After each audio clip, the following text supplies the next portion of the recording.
episode number 1 on season 2 of the Rockin' House. Today's special guest we have all the way from Toronto, Canada, Suzi, Kory. She's like a rock-infused vocalist with country to her type of game and what she sings. Right, Rock Dude? Yeah, Suzi Kory's from Toronto, Canada. It's actually our first guest from Canada. We're happy to have her on. She's an infused version of country and rock. Her idol is, what she told us, was Axl Rose of Guns N' Roses. Yep.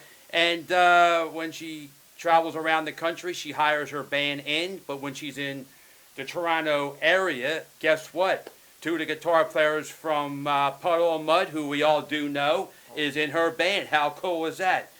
So yeah, you get this infusion of rock and country.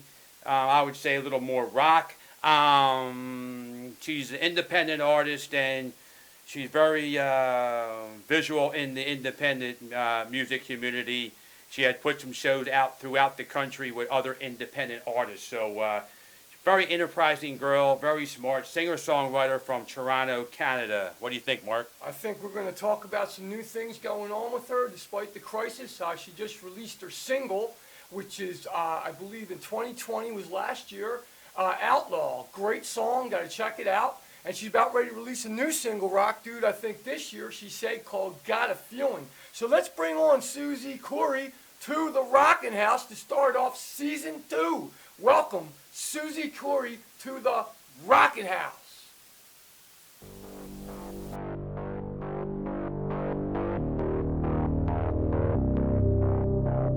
She's got a fire, hot flame burning on the inside. All right, this is Marky Z. I'm here with Rock Dude, and we have season number 2 of the Rockin' House. We have special guest on episode 1 to start our year off, 2021.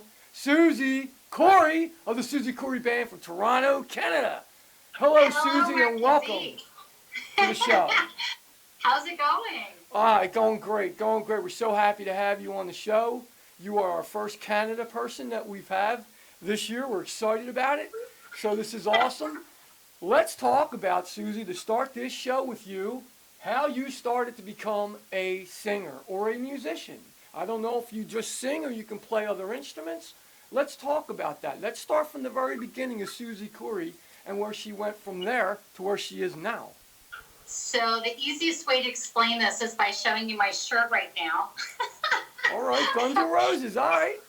And I don't know if you know that today just happens to be the birthday of Axl Rose. Okay. So it just is so coincidental that we're doing this interview today. It's his birthday, and he's the very reason that I ever wanted to become a performer. All right. So when I was a young child, they were the first concert that I went to go see, and I remember, watching him perform and going, that's what I want to do. And it was so clear to me then. And of course, I go home, tell my parents, and they said, no way in hell are you going to get into rock and roll.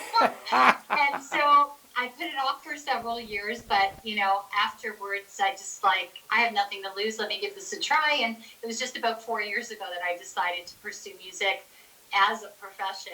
And, you were saying, am I just a performer or singer?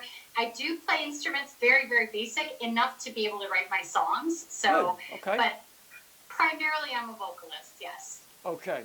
So let's talk about some influences on vocals. Now, obviously you said it's the Guns N' Roses, but are there female vocalists that you feel are influences for you? Of course, and I mean, as you know, I'm in the country rock genre, Yep. and I like the older stuff. So, people like Stevie Nicks, Linda Ronstadt, Emmylou Harris, a lot of these, Janis Joplin. All right. So, those are the kind of female vocalists that I really look up to. Okay, so they're your main influences to why you sing how you sing today. Exactly. Yeah, I think, you don't want to imitate anybody because at the end of the day, you have to find whatever your own voice is. Yep. But those are definitely people that I look up to and they inspire me. But, you don't want to be copying anybody at the same time. But, yeah, definitely. I mean, they're some of the greatest vocalists. And the reason they are is because they are so true to themselves. They have very unique voices that, when you hear Stevie Nicks, without even seeing who it is, that's Stevie Nicks. So I think that's cool. Let me ask you this. Now, this band you're in, is it the Suzi Kory Band, Were you in other bands prior to becoming this national act that you are now?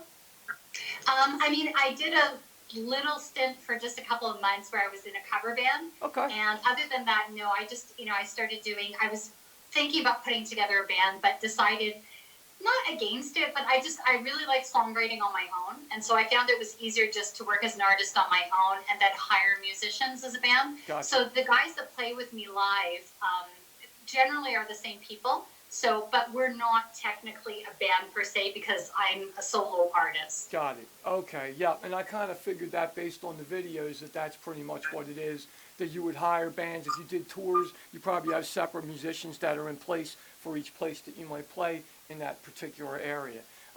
That's great. Awesome. So other than that, like, what would you say are some of your favorite artists that you really like, that influence you to the type of music that you play?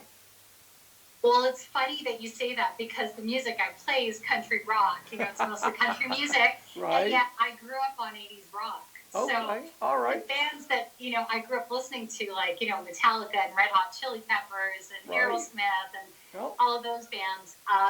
Obviously, I'm not doing that in my music necessarily that I perform, but that's something I learned because when I first started doing music in 2017, I recorded a rock EP. And I realized I was in so many ways trying to emulate the artists that I love, yeah, but it didn't really suit my personality. You're trying to be someone you're not.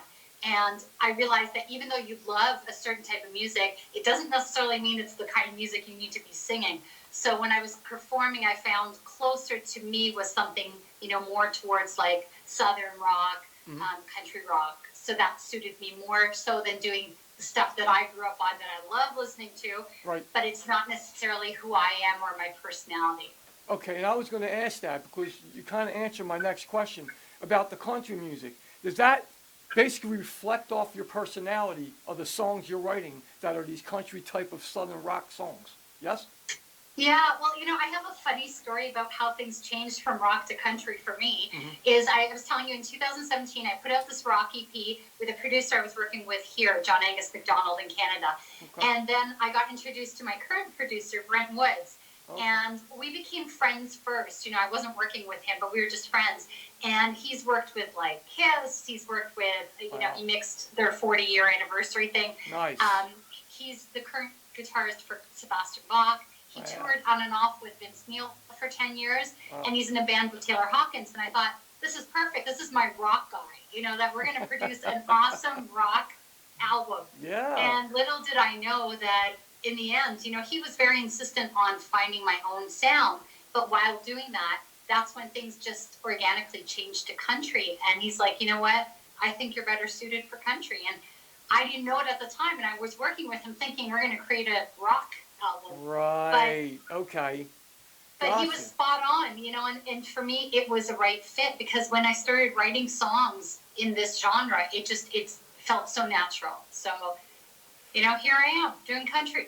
Right, but you do have a little bit of a rock influence because the way you basically present yourself and dress, you kind of look like a rock singer, which is cool because it's accepted in the country music these days. They're more like Southern rock bands, kind of like back in the day, but, more of a rock influence. Definitely, and I've always said I think rock and country are like cousins, in the music genre. They are. And yeah, totally. So a lot of Southern rock, like I love bands like the Allman Brothers and Lynyrd Skynyrd. Oh, And yeah. so to me, that's kind of I'm not traditional country per se, but Right. I like country with a rock edge. So Yep. it's working out really well. Yeah, and that's obviously shows in the videos that we see. Well, I'll tell you what, we're going to come back and talk more with Suzi Kory in just a minute.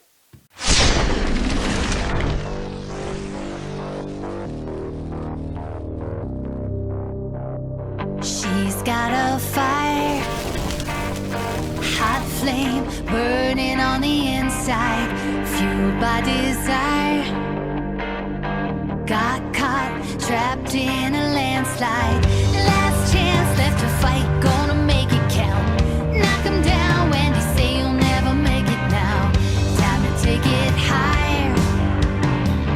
3, 2, 1, go. 'Cause she's an outlaw, reaching for the big stars, making up the rules now as she goes.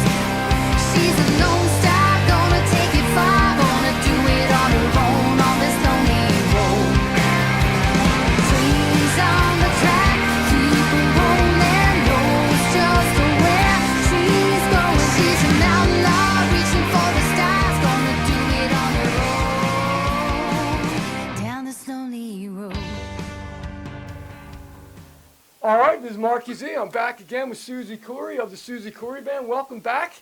And wow, what a cool, a little bit of beginning of how you started as a young musician. And of course, you kind of started later, but this is what you love to do. And you like the rock influence that you are, but you want to carry it into the country. But you obviously have that persona on stage, and you still have that.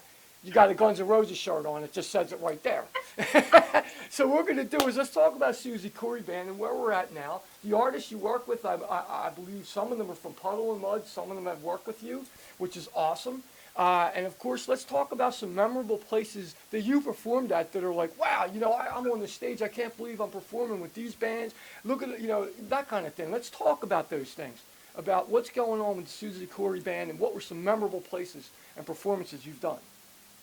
Absolutely. Well, I mean, one of the funnest things, my very, very first show in 2017, I was doing my first show of original songs. Nice. And I was opening up for LA Guns here in Toronto. Cool. And then about 2-3 months later, I saw that they were playing at the Whiskey A Go Go, and it was one of those things, you dream of playing the Whiskey A Go Go. And so I went to the promoters. I was on vacation in LA, and I just happened to see a poster that LA Guns was playing there in July, and I went in and talked to the promoter, and I said, hey, listen, I just opened for them in Toronto. Is there a possibility I can have a slot here? We worked out a time. Yeah, that's just the way it is. You want something, you go and ask. And Yes. I got a slot opening for them at the Whiskey A Go Go, and that was literally like my second show ever. And by Nice. that time, because they had met me here in Toronto, I saw them there in LA, and they're like, hey, you're back here? So, it was cool meeting them. And you and I had talked a little bit about how the connection with Guns N' Roses and how there was LA Guns and Hollywood Rose, and the guys were in each other's bands. So it was really cool to be able to open for LA Guns at the Whiskey A Go Go in LA. And it just so happens that the day we played was the 30th anniversary of Appetite for Destruction. Wow. The release of that album. Yeah, so I was just like, this is all, call it kind of like serendipity. I don't know. So that was really cool. And then about a month later, I ended up at a festival in Brazil. And I think that was one of the most memorable things that, Nice. in terms of just, you go from just starting in the music industry to within a year playing in Brazil. And that was just a set of circumstances. I met the right people, and, Hell yeah. things happened, and it was just crazy. So I was on this huge stage in Brazil playing a festival, and, I'm like, somebody pinch me. Is this real? Crazy. So that's an amazing, amazing moment in your life as a musician. And I hear a lot of things about Brazil, that the crowds are enormous. It's insane. Like, you go there, and it's like you'll pay in front of 25,000 in the United States, and then you come to Brazil, and you're playing in front of 250,000. He says it could be crazy like that. And like everybody and anybody's on the bill. There's 3 different stages, 4 different stages. You got all these bands over here, all these bands over here. It's like insane, and you're involved in that, and you're like, wow, like you said, I can't believe I'm actually here performing with these big names, and I'm kind of new. I'm like the new kid on the block, and I'm already in it. I mean, that's got to be an amazing feeling in itself. Well, like it is, and the coolest thing is, even though you might be in North America again, I was just starting. I hadn't even been in it for about a year. And you go there, and literally the people came up to our vehicles, took all the equipment, the musical equipment. We had roadies, and I had my own dressing room with my own name on it and snacks inside. I have a video of all this because I was just like, I got to show her, look at this. This is crazy. So I got the rock star treatment, and it's just like, and then you come back to North America where I have to pick up my own equipment and help the band set everything up. So it's a different world there, and it's really cool, and I'm so thankful that I even got to experience something like that. It's amazing. Wow, that is awesome. Now, has there been more performances you've done besides Brazil? Have you ever gone overseas to Europe and performed? I've not yet. I mean, that's in the plans. That is in the plans. Okay. Yeah, but this past summer, in 2020, despite the fact that everything was kind of, live music had come to a stop, I ended up organizing a music festival. Nice. And it was a drive-in festival, so that's the way we kind of got around it, is that people could come and sit in their cars. Yes. And we had social distancing where people could sit outside of the cars. They had extra room. And it was a country music festival, and I did the first one here in Canada, and then I did a second one in September down in Tennessee. Nice. So, yeah, that was really, really cool. I mean, I'd never really organized something like that myself. It was the first time I was trying, but I felt that there was a need for it. People wanted to be out and hearing live music, and we're like, there's got to be a way around this. And I read about the drive-in concept and went, yeah, that's totally doable. Why not? Let's do this. And I knew enough artists, a lot of my friends and colleagues in the industry, and they were all on board to do it. So it was a no-brainer. Wow. So do we have anything in the works as far as any new material, like a new album you're working on?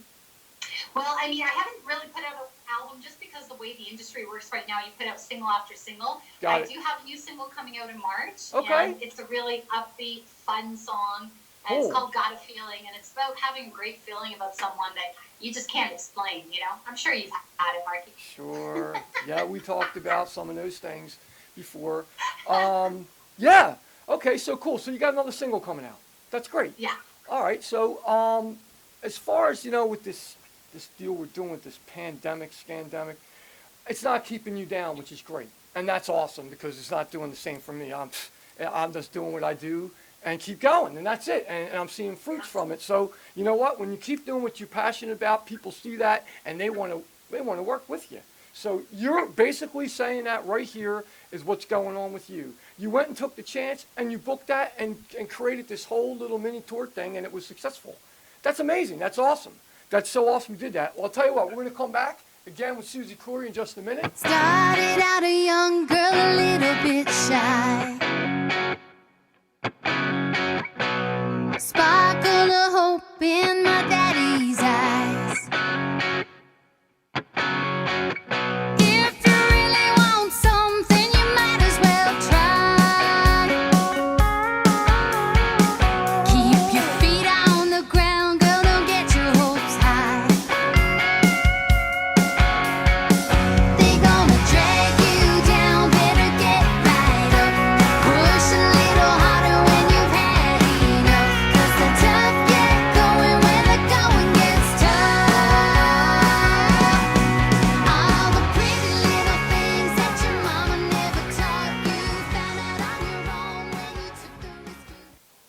All right, this is Marky Z, and I'm back here again with Suzi, Kory, and we're gonna end this in a good note here. So far, it's been awesome talking to you about certain things, how things are going with you in your life, and how you are now as a musician, and where you're at despite what's going on with this crisis we're dealing with, the scandemic. Now, we're talking about festivals, and you're thinking about now booking something once things start to open up, some new one called Revelation or something, Revolution. Yeah, it's the Love Revolution. So Okay. last year I put out this song called Love Revolution. Then I created the festival around that. And it's my Okay. little Woodstock. It's Very called cool. Love Revolution Wow. Festival. Yeah, so I'm hoping to take it to more cities. We did Canada and we did Tennessee last year. And hopefully maybe California, Texas, Wow. all around the States. Very awesome. So you put together your own little festival because you realize that you have the knack to do something like that as far as management is concerned. And this is going to now come into manifestation. Boom! Despite what COVID is going to depict whether it happens or not and when. Well, you're ready to go. That's Absolutely. unbelievable. Well, I realized I like being boss. Okay, well, yeah, somebody's got to take charge, or it gets all crazy with the musicians. You know how that goes. It could be a nightmare. Well, honestly, what happened last summer was I was hearing from people online saying we are just missing live music. Everybody wanted a show to go to. And then myself and my musician friends were all like, we're itching to be on stage again. And so, when I heard about that idea of doing drive-in festivals, it was just like, we got to do this. Let's do it. I didn't even think twice about it. And so last year, everybody was like, you're going to do another one, right? I'm like, well, I guess so now. That's awesome. Everybody had a great time. So, I'm starting to plan now for this summer. So hopefully I'll be back there and, in the States and here and maybe take it worldwide. Who knows? Who knows? It sounds like the stars are the limit with you. No question about it. How about some of the artists you're thinking about putting on this festival? Let's talk about that. Do you have some in mind? Obviously, they heard you might be doing this again. That's an awesome thing right there. I'm sure probably can't wait to get on this festival if you get this thing going.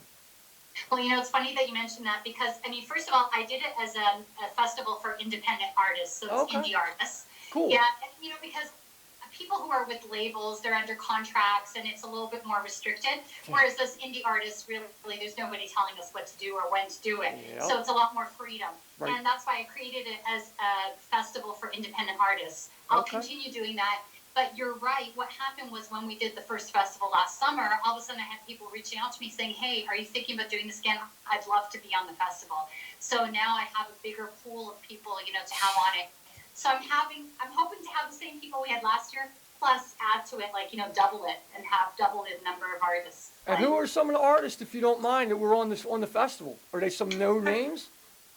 Well, they're country artists, local country artists Okay. here in Toronto, or in and around the area. All right. And then when I went to Tennessee, I used local artists as well there from Tennessee. Okay. So, yeah, a lot of people thought we were going to kind of do a tour, and I said, no, I'd rather that every city I go to, I'll ask around and look for local artists to really give them a Wow. chance to showcase. That's awesome. So you're giving an opportunity to the independent artists to have an actual experience of what the nationals have. You're allowing them to have Absolutely. that. That's Well, that's amazing. it, because a lot of the big name artists, they have people behind them who are helping to support and do that. Whereas with independent artists, we really have to do it on our own. I Right. mean, I'm independent as well. I'm not signed to any management or label. But I wanted to also prove that you don't need to be signed to anybody to get stuff like this done, And Yes. here we are. We put on a big festival. It was covered by the local news. When I was down in Tennessee, we had the major radio station in the city there. Wow. A week of coverage about it, So it's incredible what you can get done, and you know all about that because I know you guys and what you're doing with your show. Yep. You manifest whatever you can imagine is possible. Yeah. That's why you're right here and all these other artists we've had in the past. Absolutely. You're 100% correct on that. Wow. I mean, this is amazing. Well, I really do wish the best for you with this festival, that you get it going, because we got to wait to see what, the crisis, what that happens, and then you can move forward with it. But I'm sure you're already planning for it. So when it does happen, bam, you're ready. And that's being smart. Absolutely. That's being We totally might smart. have to bring it to your town too. That'd be amazing. Why not? Philadelphia would love it. New Jersey, any of them. I could probably even get you bands that would be interested. Absolutely. That's awesome. Oh, yeah. Absolutely. We all work together and make it one big successful thing. That's what I believe. It's like a big brotherhood of musicians. We're all like one big family, and we need to work together, and it'll be a success for us all. And I believe that. And I'll tell you, I want to thank you so much for coming to our show today, Suzi. It was awesome having you here. What we talked about was amazing. I'm sure we could talk about more things. There's probably a lot more things, but we have so much time and this and that. But of course, we could also bring you back, not a problem, and have you come back for another show. But I'll tell you right now, I want to thank Suzi, Kory, me, and Rock Dude for being on our show today. I'm Marky Z with Rock Dude saying thank you, keep rocking, I'm out. Things that your mama never taught you. Found out on your own when you took the risk you had to. Taking on the world, trusting what's inside of you. Pretty little things.